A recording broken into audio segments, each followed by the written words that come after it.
तो किसी ने मैंने हत्थ ला के नहीं वेख्या कि यह गंदा बंदा इनू हत्थ लाया साडे हत्थ ना गंदे हो जान।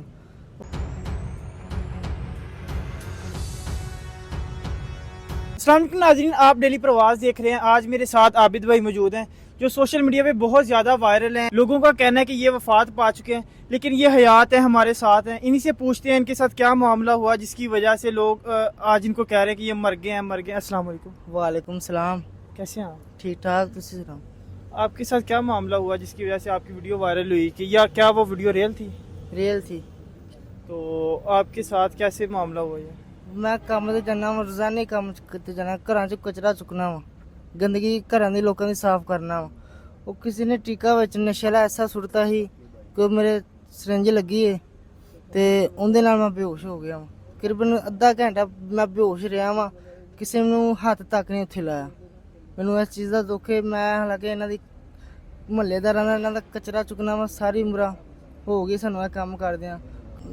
बंदे ने मैनू आके चुकया उत्थों। नहीं, ये कूड़ाधारी बात है, आप उनके घर का कूड़ा उठाते थे, ये बहुत क्या कहते हैं, कोई नहीं करता ये काम। अल्लाह ताला ने ये निज़ाम बनाया है, उसके लिए हर इंसान के लिए फील्ड बनाई है, हर इंसान काम करना है। तो किसी ने आपका एहसास नहीं किया उधर? किसी ने नहीं एहसास किया उधर। तो आपकी वो वीडियो किसने बनाई थी? वो जनानी है किसी एक औरत, उन्हें मेरी वीडियो बनाई है।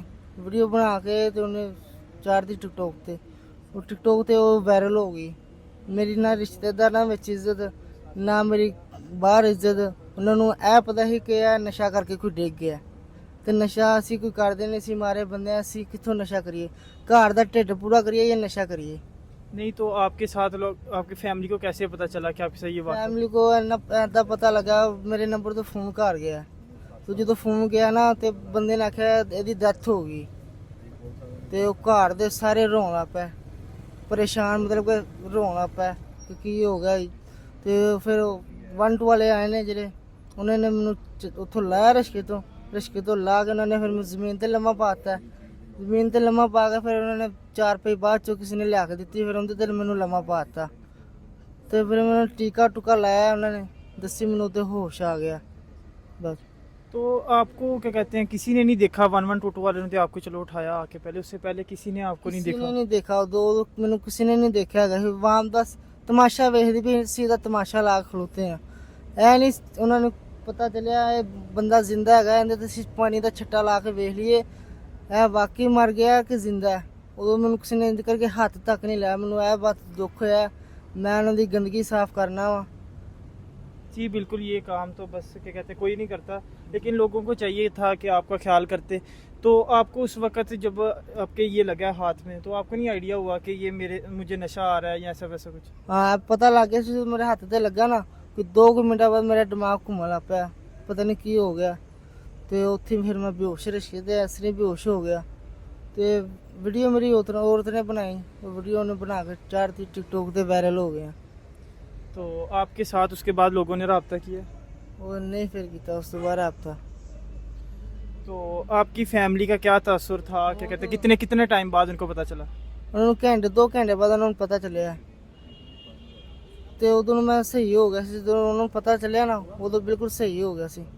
ते कोई नहीं, अल्लाह दी खैर है। अल्लाह पाक ने सानू मारा जरूर पैदा किया, पर अल्लाह पाक दा बड़ा शुक्र मारे बंदे, अल्लाह पाक दा बड़ा शुक्र अदा करने आ। कोई मेरा कोई बंदा होए कोई अल्लाह दा नेक जी, अल्लाह पाक ਉਹਦੇ ਮਾਪਿਆਂ ਨੂੰ ਤੰਦਰੁਸਤੀ ਦੇ, अल्लाह पाक ਉਹਨਾਂ ਦੇ ਮਾਪਿਆਂ ਨੂੰ ਹੱਜ ਕਰਾ। नहीं तो क्या ये रक्षा अपने? ਇਹ ਰਿਸ਼ਕਾ ਕਿਸੇ ਦਾ ਹੈਗਾ, ਉਹਨਾਂ ਨੂੰ ਅਸੀਂ ਦਿਹਾੜੀ ਦਿੰਦੇ ਆ 500-700 ਰੁਪਏ ਨੂੰ ਦਿਹਾੜੀ ਦਿੰਦੇ ਆ ਮਹੀਨੇ ਦਾ। ਅਸੀਂ 10 5-7 35,000 ਰੁਪਏ ਕਮਾਉਂਦੇ ਆ। 15-20 ਹਜ਼ਾਰ ਰੁਪਏ ਸਾਡੇ ਕੋਲ ਰਿਸ਼ਕੇ ਵਾਲਾ ਲੈ ਜਾਂਦਾ ਤੇ ਕੋਈ ਬਾਹਰ ਖਾ ਪੀ ਲਈ ਦੀ ਰੋਟੀ 5,000 ਦੀ ਸੀ। ਮਾਰੇ ਬੰਦੇ ਮਾਰੀ ਰੋਟੀ ਖਾਣੀ, ਅਸੀਂ ਤਗੜੀ ਕਿੱਥੋਂ ਖਾ ਸਕਨੇ? तो आपकी फैमिली के कितने अफराद हैं? तकरीबन है 20 को है। 20 अफराद। क्या क्या कहते हैं? माशाल्लाह सिस्टर है मेरी, 5-6 सिस्टर है। तो बाकी अम्मी अबू भाई है, 6-7 भाई हैं। तभी वो छोटे छोटे हैं। जब आपके घर वालों को इस मामले में का पता चला तो उनका क्या तासुर था? वो सब रोने लग गए हैं। जो उन्होंने पता लग गया वो रोन लग पिया। उन्होंने फिर बंदे किसी ने दसिया कि कोई नहीं है मुंडा तेरे उत्थे टीका टूका लग गया, बेहोश होया। फिर उन्होंने जाके सुकून होया घरदियां नूं। तो आपकी जब घर वालों को पता चला तो आपकी फैमिली का, तो आपके वालिद साहब हैं? जी हैं, अल्लाह पाक का तो शुक्र है। तो कोई काम करते हैं वो? वो काम करते हैं। तो आपके सरबराह वही हैं अभी घर के मतलब? ਹਾਂ ਉਹ ਮੇਰਾ ਅੱਬੂ ਹੈਗਾ ਨਾ, ਉਹਦੇ ਤੋਂ ਵੱਡਾ ਸਾਰਿਆਂ ਦਾ ਮੁੰਡਾ ਮੈਂ ਹੀ ਹੈਗਾ, ਤੇ ਬਾਕੀ ਛੋਟੇ ਛੋਟੇ ਹੈਗੇ ਨੇ ਬੱਚੇ, ਘਰ ਦੇ ਨੂੰ ਮੈਂ ਹੀ ਕੰਮ ਤੋਂ ਲਿਆ ਕੇ ਪਾਲਣਾ ਪਿਆ ਵਾ, ਤੇ ਉਹ ਕੋਈ ਘਰ ਦਾ ਕਮਾ ਨਹੀਂ ਸਕਦਾ, ਛੋਟੇ ਛੋਟੇ ਬੱਚੇ ਹੈਗੇ ਨੇ, ਉੱਤੋਂ ਇੰਨੀ ਮਹਿੰਗਾਈ ਹੈ, ਅਸੀਂ ਕੀ ਕਰੀਏ ਮਾਰੇ ਬੰਦੇ। ਕੋਈ ਮੱਲਾ ਦਾ ਨੇਕ ਜੀ ਮੈਨੂੰ ਕੋਈ ਕੋਈ ਮੇਰੀ ਥੋੜੀ ਮਦਦ ਕਰ ਦੇਗਾ, ਰੇਡੀ ਰੂੜੀ ਲਾ ਲਏਗਾ, ਤੇ ਮੈਂ ਅੱਲਾਹ ਪਾਕ ਸਾਰੀ ਨੂੰ ਦੁਆਵਾਂ ਦਿੰਦਾ ਰਹਾਂਗਾ।